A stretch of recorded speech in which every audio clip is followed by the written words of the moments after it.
tampak Pak Jokowi itu begitu kekeh untuk mengajukannya di masa dia.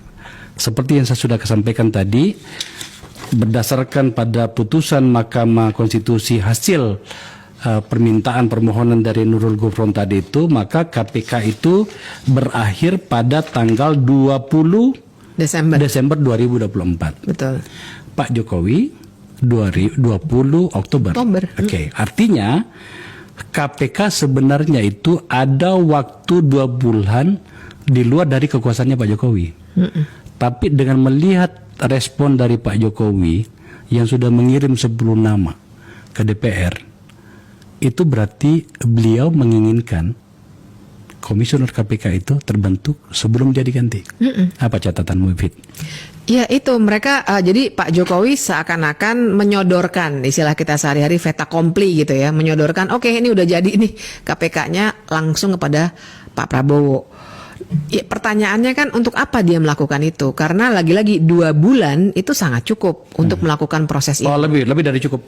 Iya, walaupun memang nanti yang akan memilih dari 10 jadi 5 DPR baru karena sekarang udah ganti ya. Tapi tetap saja yang krusial itu seleksi awal kan. Makanya tadi kita meributkan panitia seleksinya siapa. Nah, itu menurut saya harusnya mulainya di pemerintahan Pak Prabowo.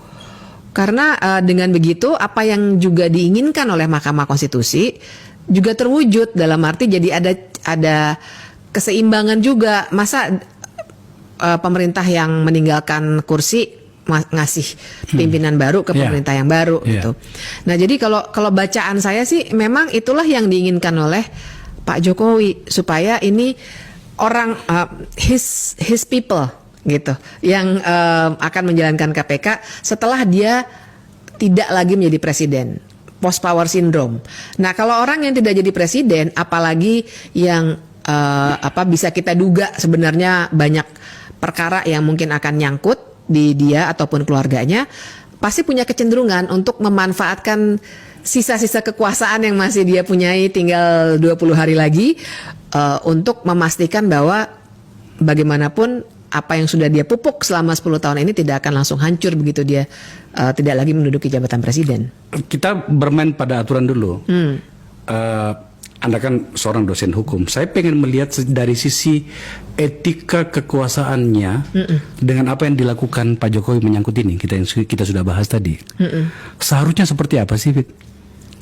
Seharusnya tentu saja kalau dalam masa transisi kita sering bilang lame duck period kan. Jadi dalam masa transisi tidak etis bagi seorang presiden, terutama sistem presidensil ya, karena kita langsung ganti presiden seperti itu, untuk membuat kebijakan-kebijakan yang punya pengaruh signifikan pada sistem ketatanegaraan. Nggak boleh itu. Nah, jadi biasanya kalaupun ada sisa-sisa kekuasaan yang masih harus dijalankan, ditahan dulu. Kemudian diberikanlah wewenang itu pada kekuasaan yang baru. Apalagi nggak ada masalah hukum dalam hal waktu. Kan kadang-kadang memang kita tuh kalau ada jeda sedikit saja ada masalah hukum ya. Oh, ini nggak ada pimpinan nih, ada masalah hukum, nanti di pengadilan tidak sah misalnya. Kalau ini kan nggak ada, ini 20 Desember nih yang kita bicarakan. Nah, jadi secara hukum tata negara itu yang bisa kita soroti. Nggak boleh seharusnya dia masih memilihkan on behalf of Pak Prabowo gitu. Bonyamin Maki ya, itu punya catatan di elektronik itu mengatakan gini, Presiden Jokowi dilarang mengirimkan hasil pansel calon pimpinan KPK dan calon dewas KPK kepada DPR karena menjadi kewenangan Presiden periode 2004-2029 yaitu Prabowo Subianto. Dasar pelarangan ini adalah putusan Mahkamah Konstitusi nomor 112 garing PUU garis datar seterusnya dan seterusnya. Kalau begitu kita boleh bertanya dong, apa kerumitan yang akan dihadapi oleh Presiden Prabowo kalau sudah berkuasa dengan situasi ini, khususnya pada KPK? Yang jelas secara hukum ya, karena ini benar, ini yang tadi saya sebut diajukannya oleh Pak Nurul Gufron memang. Ini saya sendiri mengkritik putusan ini, tapi oke lah, ini sudah jadi putusan dan memang betul disebutkan. Kenapa MK mau memundurkan setahun? Karena menurut mereka logikanya harusnya pemerintahan baru dong, begitulah kira-kira. Nah, kerumitan hukumnya adalah kalau misalnya ada yang kemudian menggunakan putusan MK ini sebagai dasar untuk menggugat hasil pansel yang dibentuk oleh Pak Jokowi, itu bisa loh. Bisa ya. Terlepas dari kita nggak tahu putusannya nanti kayak apa ya, tapi ya sebagai orang hukum juga, Bang Akbar pasti paham bahwa bisa ini diajukan ke pengadilan mempersoalkan putusan pansel ini, bisa ke pengadilan tata usaha negara misalnya begitu ya. Artinya dia nggak mulus begitu. Walaupun kita belum bisa prediksi hasil pengadilannya. Nah itu satu. Kemudian yang kedua, ya bayangkan bahwa itu tadi dari segi hukum, dari segi politik, bayangkan bahwa KPK nanti memang betapapun kita kritik, tapi secara undang-undang dia akan ada di bawah presiden. Betul.